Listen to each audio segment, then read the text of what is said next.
vivo y yo veía el tutorial para subirla y decía programas, pero hasta que, y en mi caso no decía programa, decía clase, e intenté subirla a las 2:15 de la noche hasta que me di cuenta y ya estaba cerrada la actividad, decía. ¿Vio el En todo icono del caso gorrito? la abriré para... Sí, sí, sí.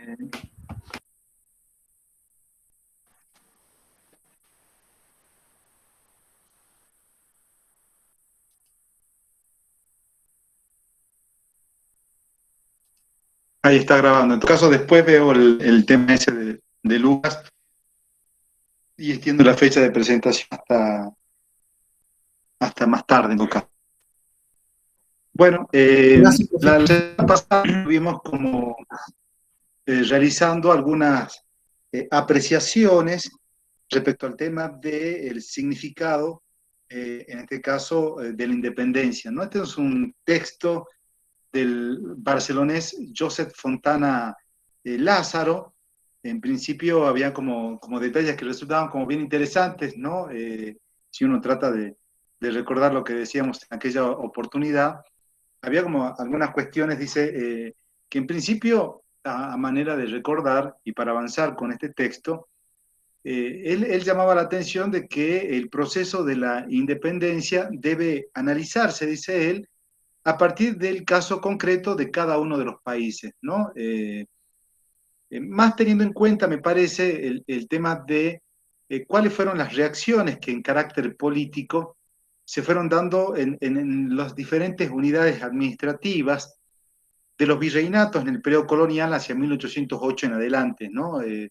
Digo, uno piensa de repente en Buenos Aires, que es el caso más próximo, y esa famosa conformación de la primera Junta de Gobierno hacia 1810, pero no debemos olvidar que también en otros territorios o unidades administrativas conocidas como virreinatos, o en el caso de la Capitanía de Chile, por ejemplo, con Santiago de Chile, también se van conformando como juntas de gobierno, ¿no? Pero uno piensa en La Paz, por ejemplo, 1809, en Buenos Aires, 1810, y después, bueno, Santiago, Caracas, por ejemplo, ¿no?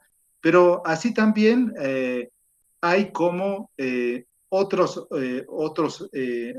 espacios administrativos. Estoy pensando, por ejemplo, la ciudad de Lima, o estoy pensando también en la Ciudad de México, ¿no? Y sus reacciones, en este caso, frente a ese proceso o ese movimiento juntista, digamos, que se da hacia 1810 y que era una clara reacción a lo que estaba pasando, digamos, en lo que es la península ibérica y que abre como un importante debate respecto a quién reside la idea de la soberanía, ¿no?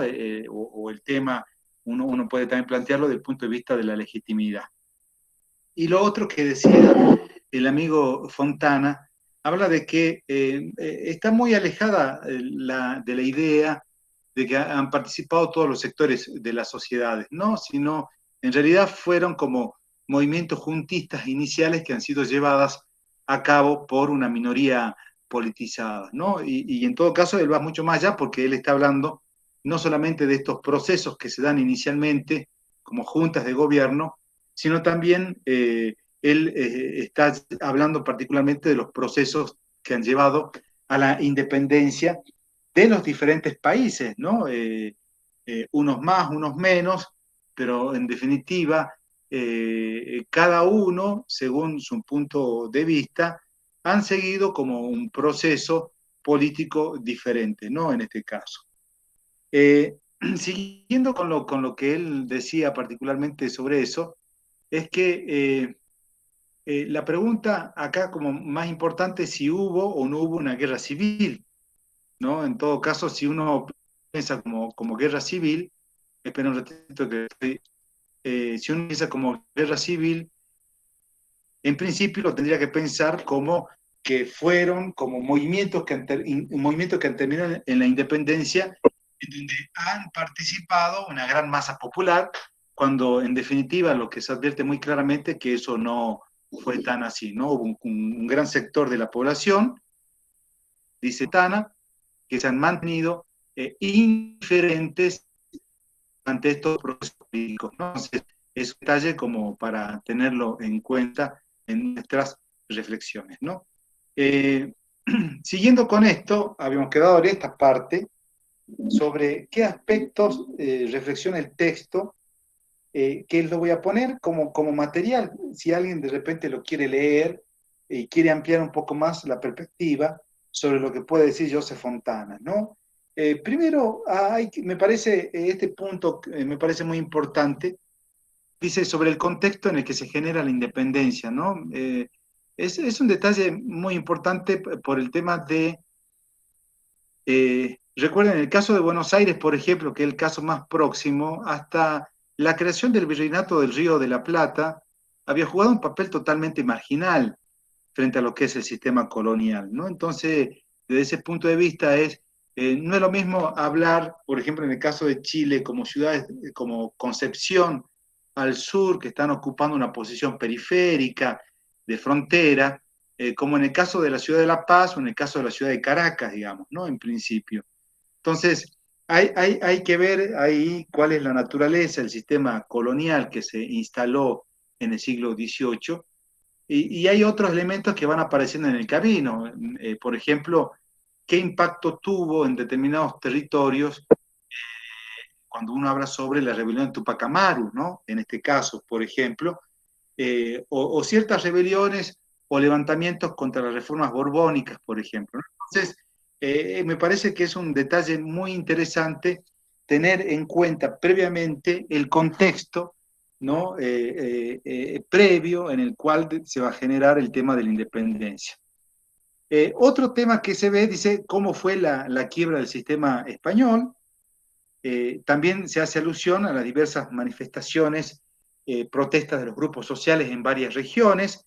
Yo ya les mencioné, por ejemplo, la rebelión de Tupac Amaru y Tupac Katari, más al sur, hacia lo que es el norte de Potosí, o en el área de Chayanta, o en la propia ciudad de Oruro, también hay un movimiento ahí de criollos, movimiento político, cuyas controversias se centran particularmente en lo que es el dominio del cabildo, por ejemplo, y se analiza cómo la construcción de los nacientes estados implicó definir fronteras de orden territorial y en ocasiones crear poderes centrales con proyectos locales distintos, por ejemplo, y obviamente esto va a ir generando como diferentes tipos de tensiones, ¿no?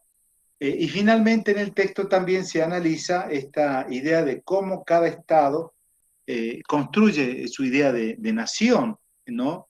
En particular. Entonces, el proyecto de construcción de nación para Joseph Fontana, por lo pronto, es una realidad inconclusa, ¿no? Más cuando pensamos en casos concretos como Bolivia, por ejemplo, y las disputas que hay entre la población que vive en lo que es la área andina y la población que vive en la zona baja, ¿no? Estoy hablando de la zona santacruceña, por ejemplo, disputas que tienen un tinte más de segregación, de racismo, digamos, si se quiere, pero que pone en vilo permanentemente esta discusión sobre la necesidad de separarse, ¿no? En el caso particular de Santa Cruz, por ejemplo, de ese Estado plurinacional, ¿no? Que se ha construido en estos últimos tiempos, ¿no? Entonces, si lo miramos desde ese punto de vista, obvio que no hay una idea de nación boliviana, sino todo lo contrario, eso será una relación inconclusa, digamos, ¿no?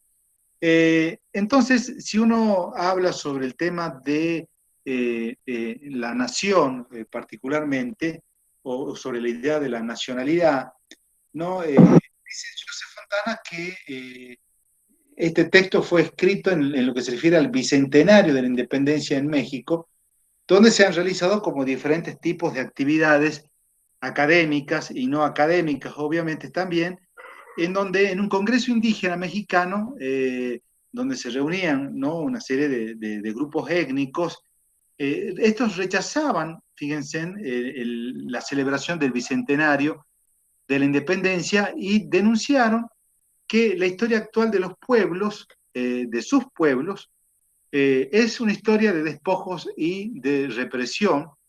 Creo que es un aspecto bien interesante porque cuestiona esa mirada historiográfica, digamos, si se quiere, que pinta la idea de la construcción del Estado Nacional como una cuestión totalmente lineal, cuando en realidad más bien es una realidad compleja en términos políticos, ¿no?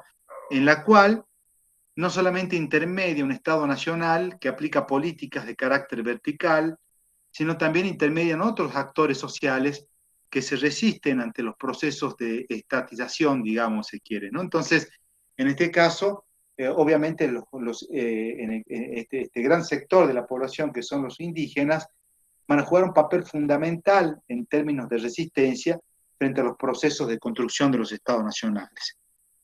El colombiano Marcos Palacios también ha reunido una serie de reflexiones junto con otro chileno, Sergio Grés, pero Marco Palacios, bueno, y también Sergio Grés dicen lo siguiente, ¿no? Dice, el sentimiento nacional no afloró espontáneamente en la población que quedó viviendo al interior de las imprecisas y muy cambiantes fronteras de la República de Chile en el siglo XIX, ¿no? Esta es la opinión del historiador chileno Sergio Grés. Volviendo a leer, en todo caso, porque me parece interesante reflexionar. El sentimiento nacional, dice en todo caso, no afloró espontáneamente en la población que quedó viviendo al interior de las imprecisas y muy cambiantes fronteras de la República de Chile en el siglo XIX. Esta frase resulta como bien interesante para reflexionar acerca de la idea de lo que uno entiende como Estado Nacional, sea chileno, sea peruano o ecuatoriano, ¿no? ¿Qué se entiende por nación en todo caso, ¿no? La nación, en principio, es una comunidad ficticia cuyos vínculos principales tienen como diferentes tipos de características, ¿no? Hay vínculos, o los vínculos se van construyendo, forjando a través de símbolos. Por ejemplo, estoy pensando en la bandera, en el himno. También parte de una historia en común, por ejemplo. Esto viene a la vez para entender el tema de la nación. Siempre digo a los chicos, la nación somos todos, ¿no? Y cuando uno piensa en la idea de la nación argentina particularmente, surge la pregunta de qué aspectos nos hacen sentir a nosotros como argentinos, ¿no? Entonces ahí sale la lengua, sale la cultura, las comidas, las tradiciones, los símbolos, una historia en común, etcétera. ¿No? Entonces, lo interesante ya, una vez definido, aunque sea muy grotescamente la idea de nación, la idea es, este sentimiento nacional surgió a partir del 25 de mayo de 1810, porque claro, lo que queda en evidencia a través de las escuelas y todo lo demás, es que a partir de esa fecha nace la patria, ¿no? Hay un relato histórico que se construye a partir de ese 25 de mayo de 1810. Y para muchos es en ese momento donde florece la idea de nación. Sin embargo, hay autores que sostienen que no, que la nación es una comunidad ficticia y es el resultado de un proceso de larga data, ¿no? En donde los que viven al interior de un territorio y los que están sometidos, obviamente, a una lógica estatal, van construyendo esa idea de nación. Y ahí, obviamente, ¿no? El Estado va a jugar un papel sumamente importante a través de diferentes tipos de instituciones. Estoy hablando, por ejemplo, de la escuela. La escuela juega un papel fundamental en lo que se refiere al tema de la construcción de una idea de nación en particular. Entonces, dando pie a lo que dice Sergio Grés acá, es evidente que el sentimiento nacional no aflora espontáneamente, sino que es el resultado de un largo proceso de construcción. ¿Y saben lo que es más lamentable en todo caso sobre este tema, si uno lo piensa de manera negativa? Es que ese proceso de construcción del Estado Nacional ha sido construido por un sector minoritario. Es el sector que ha formado parte, bueno, el sector intelectual, la élite que tiene el poder político, el poder económico. Ellos fueron los que en definitiva pensaron la idea de la nación y obviamente la fueron imponiendo, digamos, si se quiere, ¿no? En los de determinados territorios. Entonces, acá hay otra idea, dice que durante las guerras de la independencia, dice, la reacción mayoritaria de la gran masa popular fue el indiferentismo, la huida y la deserción, ¿no? Hay mucha gente que no, en principio, no adhería al pensamiento político, digamos, se quiere, los sectores dominantes que han optado por la discusión política respecto a la idea de la legitimidad y de la soberanía ante la ausencia de Fernando VII, ¿no? En este caso. Entonces, hay como unas primeras conclusiones que ya las mencioné anteriormente, debe analizarse a partir del caso concreto de cada uno de los países, está hablando de la independencia. Tal revolución la hicieron, dice, unos pocos en nombre de todos, pero para su propio provecho, y durante las guerras de la independencia, dice, que tuvieron un carácter de guerra civil, la mayoría, la reacción mayoritaria de la gran masa popular fue el indiferentismo, la huida y la deserción. Y para él, dice, no hay independencia hispanoamericana, sino independencias, teniendo en cuenta que la dinámica o el ritmo que ha desembocado precisamente en estos procesos independentistas son distintos de acuerdo al espacio geográfico que uno analice, ¿no? En algunos casos, como el Caribe, la independencia fue mucho más, estuvo más retardada, digamos, si se quiere, en relación a otros espacios en donde las demandas políticas, en donde los consensos y todo lo demás terminaron dando como resultado la independencia.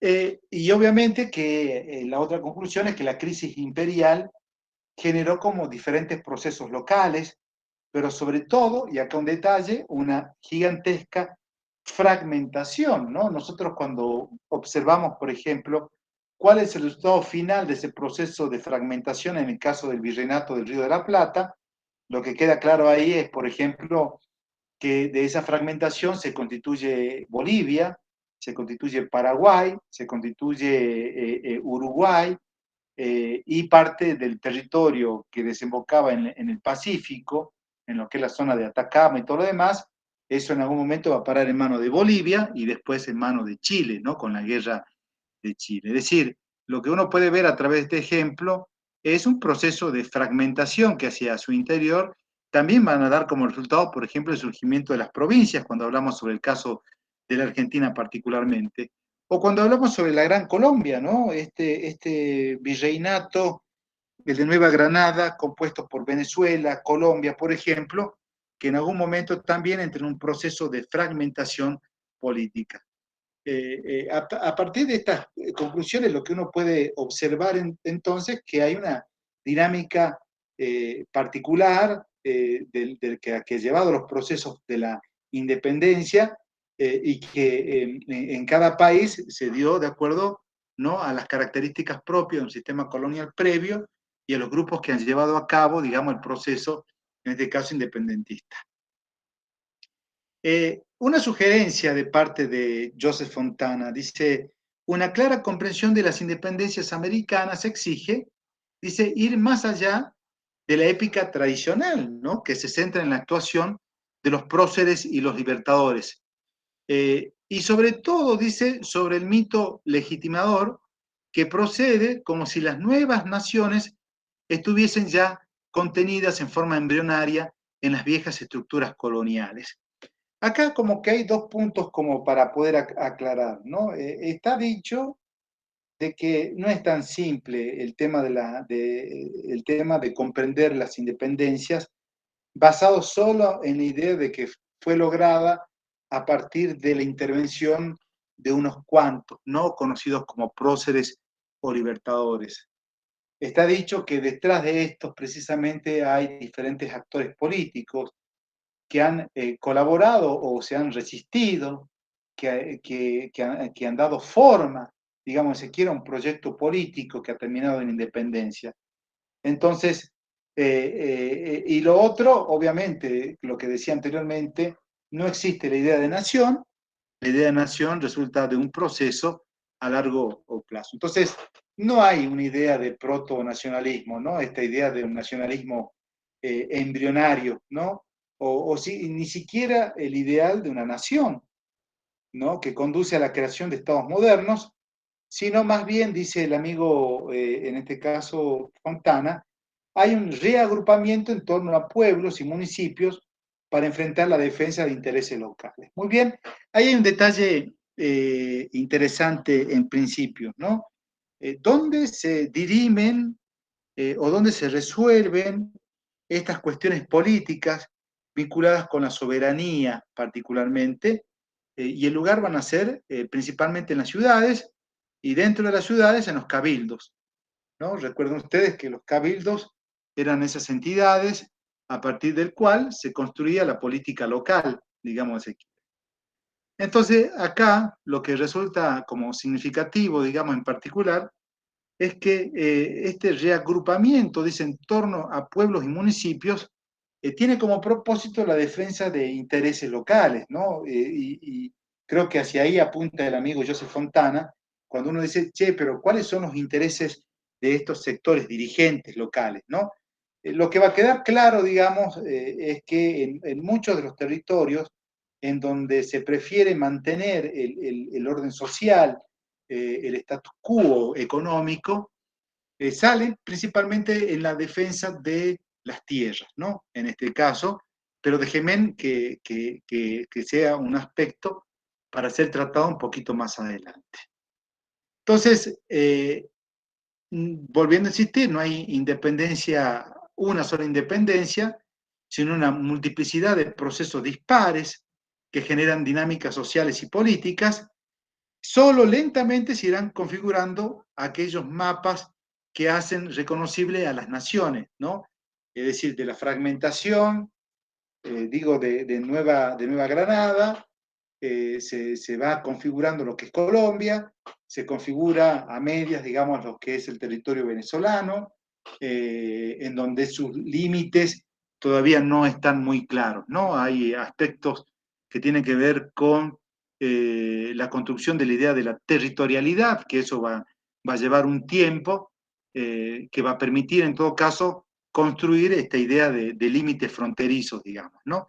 Eh, Dice, pero no sin guerras internas y externas, esto también es como interesante, ¿no? O sea, se van construyendo un territorio, se va construyendo la idea de un Estado, la idea de una nación en particular, pero eso es un proceso que bajo ninguna circunstancia se dio en términos pacíficos, sino mediante las disputas políticas a través de las guerras, ¿no?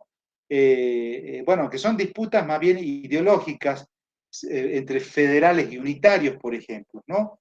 Es decir, dice, en torno a la naturaleza de la organización, es decir, cuando uno dice unitario o cuando uno habla sobre el carácter federal, digamos, ¿no? Entonces son aspectos que han retardado el proceso de conformación del Estado Nacional, pero no solamente en el caso de Argentina, si uno toma como ejemplo Argentina, estoy pensando también en el caso del Perú, por ejemplo, o en el caso del propio Ecuador, cuando hay disputas entre los sectores terratenientes particularmente respecto a ese proyecto político que se intenta construir. Entonces, continuando con esto, para Mark Farley, dice, es la crisis de 1808 la que transfiere la soberanía al pueblo. Es bien interesante este tema porque en principio cambia la idea de la lógica del poder, que hasta ese momento se manifestaba muy claramente en la idea del poder absoluto, del monarca, digamos, si quiere, ¿no? Obviamente que esto tiene mucho que ver también la influencia de los que le comentaba en la clase anterior, de la Revolución Francesa, por ejemplo, y el avance sobre los derechos políticos vinculados con el tema del derecho a la elección del gobernante o de los representantes, digamos. Entonces, en este caso, dice él, dice el autor, pues, dice entonces, lo que abrió el camino al gobierno constitucional en España y promovió movimientos autonomistas locales y luego la independencia en América. El autor cuestiona también la tesis a propósito de la Revolución Atlántica, de la que Hispanoamérica sería supuestamente parte integral, ¿no? Más bien, para él fueron, dice, reacciones improvisadas y caminos muy diferentes de las revoluciones en otras latitudes, digamos, en este caso, ¿no? Pienso que cuando habla sobre dice, el propósito de las revoluciones atlánticas y los procesos que han llevado a la independencia, pienso en que está tratando de encontrar una vinculación con las revoluciones burguesas, ¿no?, que se han dado en el mundo europeo, años 1820, 1830 y 1848, ¿no? Él aleja, digamos, esta idea totalmente y dice, en realidad son más bien reacciones improvisadas, ¿no? Eh, siempre pienso en el caso argentino, ¿no? Dice, primera junta, junta grande, primer triunvirato, segundo triunvirato, los directorios, etcétera, ¿no? Son idas y vueltas, ¿no? Ejemplo de esta idea de la improvisación respecto a cómo se iba a organizar el Estado reciente, ¿no?, en formación, sea cualquiera en el caso de América.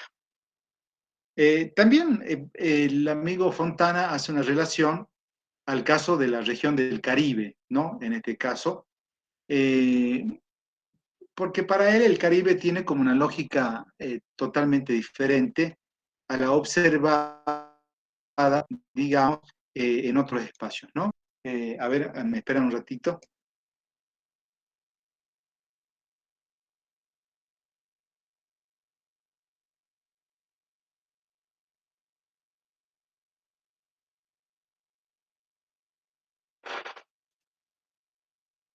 Entonces, cuando habla del Caribe, dice, dado que los criollos de estas islas se mantuvieron leales a la corona, está hablando, por ejemplo, de Cuba, ¿no? Ahí se encuentra, dicen, la esclavitud y el comercio de esclavos, diga, en la medida en que era permitida y tolerada por España, en circunstancias que se hacía cada vez más difícil mantenerlas por las presiones británicas. Recuerden, Gran Bretaña era un país de carácter más bien liberal, en principio, y obviamente estaba en contra de estos métodos de explotación vinculados con la esclavitud. Entonces, lo que queda claro ahí es que a finales del siglo XVIII, en función al tema de las reformas borbónicas en particular, las islas del Caribe han experimentado un notable crecimiento económico alrededor de lo que es la producción, en este caso azucarera, y no se olviden que el azúcar siempre va de la mano de la esclavitud.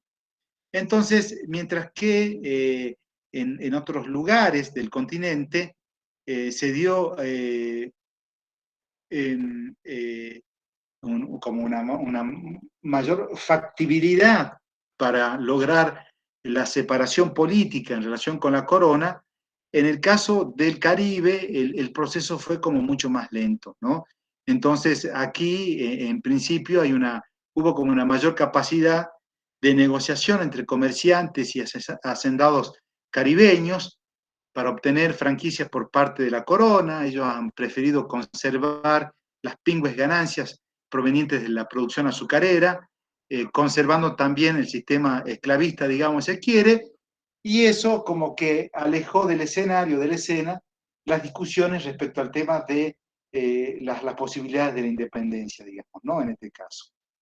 Entonces, en el caso del Caribe, pero no solo el Caribe, ¿no? Estoy hablando, también podemos decir, en el caso de la Ciudad de México, en el caso de Lima, hay como una combinación entre la legitimidad del régimen, gracias a la esclavitud con autoritarismo, pero que al final son procesos que terminan postergando el tema de la independencia, ¿no? Un detalle como bien interesante, y creo que a eso se refiere Fontana cuando dice, bueno, que hay que tener bien en claro que las dinámicas políticas son distintas de acuerdo a las áreas que uno analice particularmente.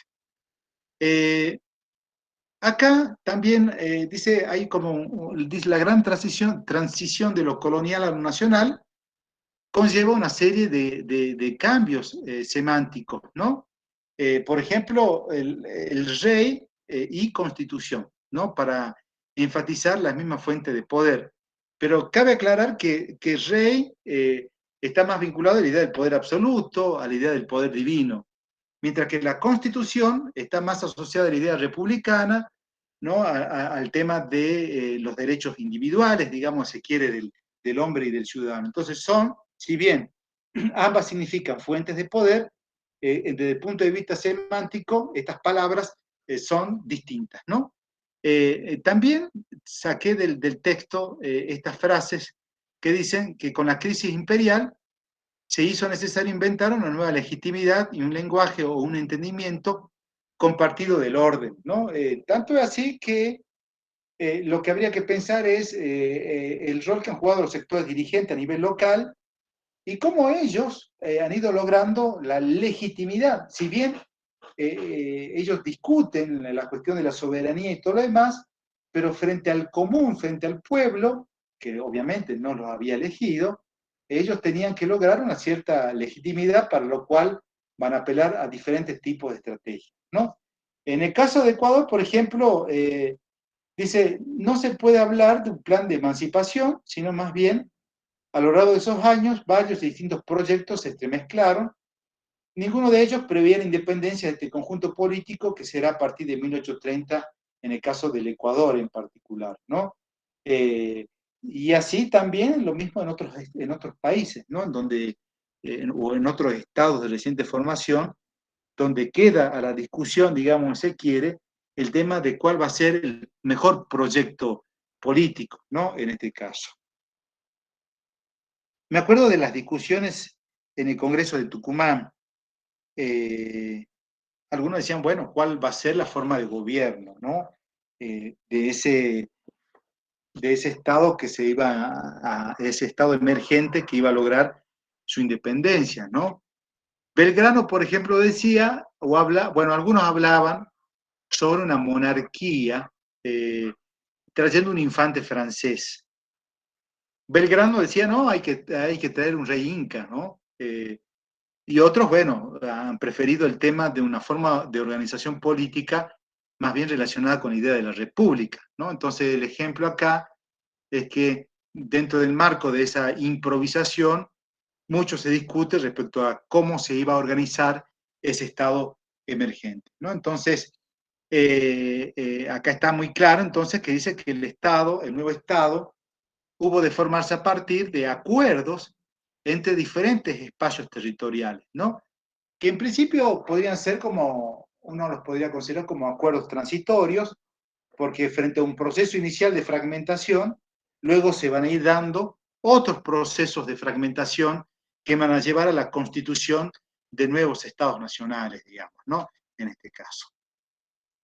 Muy bien, siguiendo con esto, entonces lo que hay que decir acá es que el proceso revolucionario que se pusiera en práctica debía tomar en cuenta una serie de circunstancias para introducir cambios necesarios, ¿no? De modo que pudieran ser aceptados por la generalidad del pueblo, sin perturbar, acá un detalle interesante, el orden social establecido, ya que los revolucionarios no tenían propósito alguno de modificar las reglas que los regían. Es bien interesante esta frase tomada por el amigo Fontana, porque ¿quiénes son los que asumen la responsabilidad de la discusión política? Son los criollos, ¿no? En principio. Los criollos se creen parte de una aristocracia de poder, son los únicos capaces de interpretar la política, dado que son cultos, desde su punto de vista, obviamente, en principio, y hay cuestiones que sostienen su lógica de poder que provienen del periodo colonial. Entonces, si bien ellos plantean un nuevo Estado, un Estado emergente, con determinados tipos de características, de carácter, uno puede decir, democráticas, republicanas y todo lo demás, pero hay un aspecto en el cual ellos no quieren bajo ninguna circunstancia discutir, que es el tema del orden social establecido.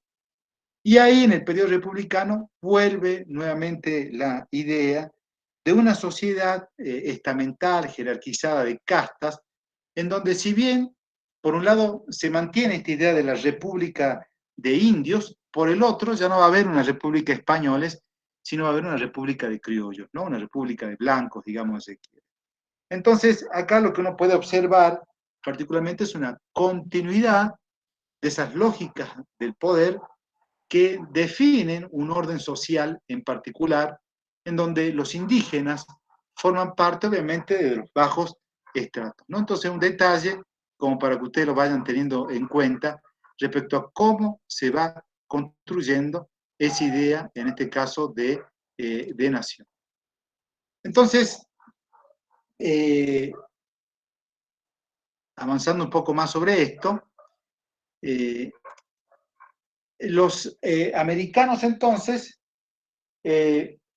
acá frente al retorno de Fernando VII, una vez derrotado el amigo Napoleón Bonaparte, acá se ven empujados a tomar la iniciativa, fíjense, de un proceso de independencia, que hasta ese momento también había demostrado una debilidad en carácter militar, ¿no? Pero que en algún momento esa situación se va a revertir, dado que Fernando VII va a tomar una postura política de tratar de recuperar, en este caso, el territorio hispanoamericano.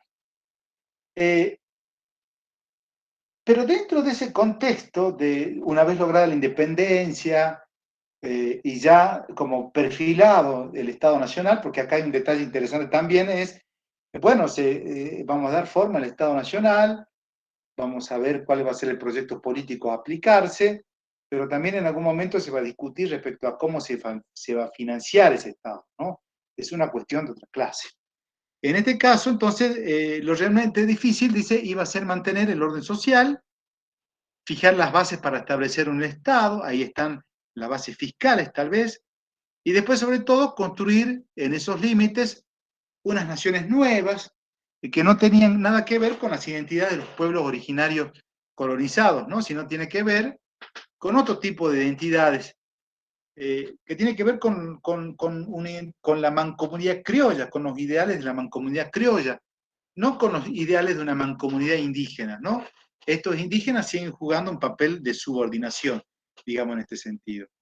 Entonces, hay una idea de nación ahí que es bien interesante, que va a ser una nación para criollos, ¿no? O construida bajo el ideal del criollo, no el ideal del indígena.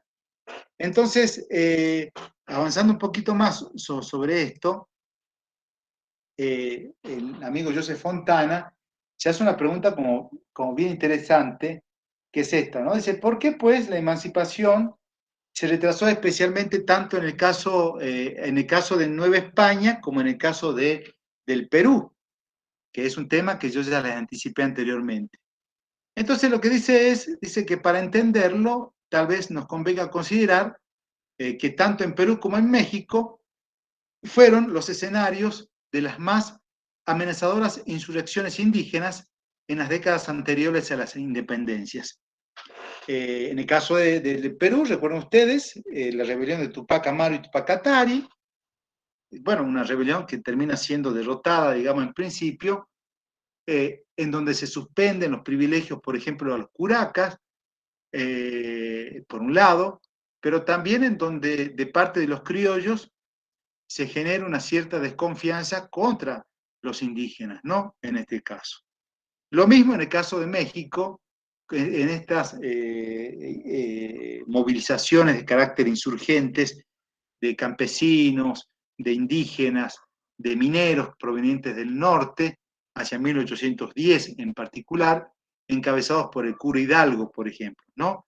Son también como, a eso se refiere, ¿no? Estas insurrecciones de carácter indígenas y otros no tantos, que genera como una cierta desconfianza de parte del sector criollo en particular. Cuando uno habla sobre desconfianza, estamos hablando particularmente de un temor hacia una vuelta a ese tipo de experiencias de rebeliones, ¿no? En el Perú las cosas, como ya saben ustedes, comienzan con la gran rebelión, en la cual no solamente fueron partícipes los indígenas, sino también mestizos, algunos clérigos y ciertos sectores urbanos que compartían el malestar ante los abusos de que eran víctimas, ¿no? Estos abusos obviamente tienen que ver mucho con las reformas borbónicas. Hasta que, dice Joseph Fontana, al tomar la revuelta unas direcciones amenazadoras, se produjo una grave alarma entre los criollos. Eso motivó que muchos de los que habían participado de esta rebelión de Tupac Amaru desistieran de seguir participando, ¿no? de esa rebelión. Entonces, se genera como una especie de alarma entre los criollos o entre el sector blanco, digamos, de la población colonial, e inclusive también republicana, porque las masas indígenas en particular lo que pretendían era subvertir el orden establecido en la sociedad criolla, ¿no? En un aspecto, dice, como tan fundamental como el de discutir la legitimidad de las apropiaciones de tierras efectuadas desde la conquista. Entonces, ahí como que le están tocando los intereses al sector criollo, y obviamente el sector criollo tendrá que generar las defensas suficientes como para poder resistir al embate en relación al tema de tratar de subvertir el orden, en este caso el orden social.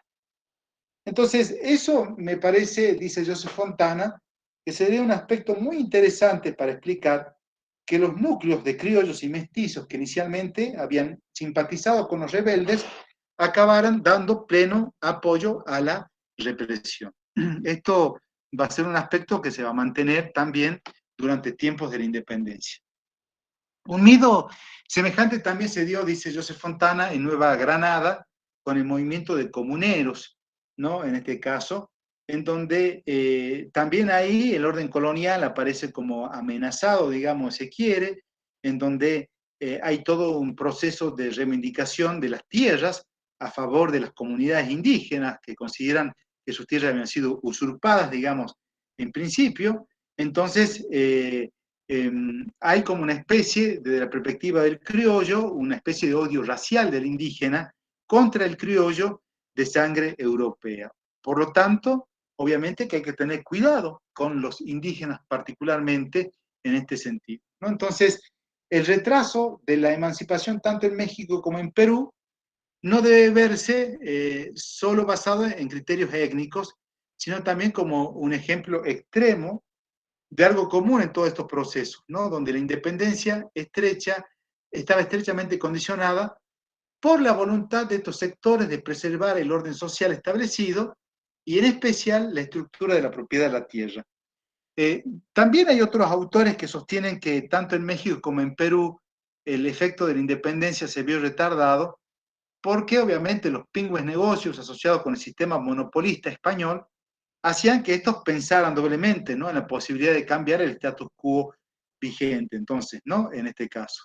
Entonces, dice, lo cual había de resolverse con la construcción de unos estados que otorgaban a las clases propietarias locales la gestión directa del poder. Entonces, el texto resulta como bien interesante para hacer como varias entradas, y esto es a manera ya de conclusión. Primero, que ya dije, no hay una independencia, sino varias independencias. Esto en la medida de que, dada la complejidad política de los actores políticos que participan, le da como una fisonomía particular a esos procesos.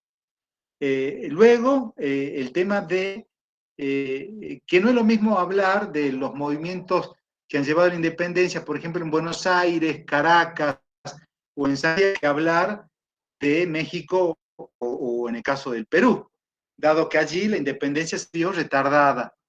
¿Por qué se retardaba? Lo que queda claro ahí, por los intereses, ¿no? En este caso particulares, que están vinculados con la idea de conservar el orden social, como así también con la idea de conservar las ventajas económicas logradas a través del monopolio comercial, por ejemplo, y por sobre todas las cosas, el control que tuvo la población blanca sobre el tema de las tierras, ¿no? Entonces, eso me parece que va a ser como una idea muy interesante para luego pensar el modo de cómo se van construyendo los estados nacionales, que evidentemente van a dejar de lado a las poblaciones indígenas, ¿no? Otro detalle vinculado con el tema de los intereses es, bueno, profesor, pero si acá hay un sector que está en contra de, en este caso, la independencia, que hizo que en el caso de Buenos Aires, Caracas, Santiago, haya un sector dirigente que esté a favor de romper con ese orden colonial, que también tendrá sus límites. En este caso, la apertura comercial, la posibilidad de comercializar con estados, en el caso de Inglaterra, por ejemplo, es un aliciente para pensar en esta idea de la ruptura del orden colonial. Pero obviamente, en términos de orden social, también es un tema a discutir en el sentido de que ellos en ningún momento se les atravesó por la cabeza cambiar ese orden colonial que iba a significar un cambio en la posición social que ocupaba el sector blanco, digamos, en ese contexto, ¿no? Entonces, estos son, creo que, los aspectos como más importantes que uno puede traer a colación, en este caso, del texto de Joseph Fontana. Muy bien, ¿alguna pregunta? ¿O algún aporte en todo caso? Gastón, Lucas, Cristian. No, profe, hasta ahora se entendió. Bueno, espero que sí, Alejandra. ¿Han podido realizar los trabajos prácticos? ¿Lo han podido cargar en una plataforma? ¿Les resultó fácil, difícil? Están viendo. Para mí fue fácil porque puse responder y abajo me salió un Word y directamente lo hice ahí. Bueno, ok, buenísimo. ¿Gastón? Sí, profesor, se lo presenté. Le iba a hacer una consulta. Sí. Bueno, Cuba es uno de los países en independizarse, como te dijo, por la importancia que tuvo la esclavitud en en el trabajo obrero, más que nada, en el azúcar. Es por eso que, pero ¿por qué Haití, Sí. que era un gobierno también esclavista, fue el primero en independizarse? De Francia, por ejemplo. Bueno, porque es francés, recuerda usted, Gastón, no es español. No, Y sí, al sí. ser francés, sí, al ser francés, al ser un territorio que depende de Francia, las ideas de la Revolución Francesa llegan de ahí, ¿me entiende? Entonces, ellos retoman a pecho, obviamente, los esclavos, el tema de los ideales de la Revolución Francesa, y bueno, y comienzan a luchar por eso en particular, ¿no? Y es más de la diferencia entre uno y otro, ¿no? Sí, profesor. Buenísimo. Bueno, esta noche o mañana estoy cargando la segunda actividad para que la vayan desarrollando y nos estamos viendo el próximo lunes. Esta clase también la voy a colgar para que ustedes la puedan ver. Sí, profesor. Bueno, profe, gracias. Bueno, ¿Y la primera actividad tiene recuperatorio? Ya se perdió, profe, por no subir a tiempo. en algún momento va a haber recuperatorio, pero estoy por hacer una maldad ahí. La maldad es el que no van a poder hacer la actividad 2 si no hacen la actividad 1. No van a poder hacer la actividad 3 si no hacen previamente la actividad 2. Ay, Es decir, profe, no está la lógica va a ser correlativa. ¿Estamos? Qué Entonces malo eso es que como... es, profe. No, bueno, pero es Usted para siempre ejercer pensando presión, en la si no todo maldad, el ¿no? mundo especula. Todo el mundo especula con los recuperatorios y en realidad habría que mantener como una cierta lógica en la lectura. Y me pasó por no entender bien la plataforma, profe. Bueno, entonces nos vemos el próximo lunes. Muy bien. Hasta luego, Nos profesor. vemos, chicos. Chao, chao. Hasta luego, profe.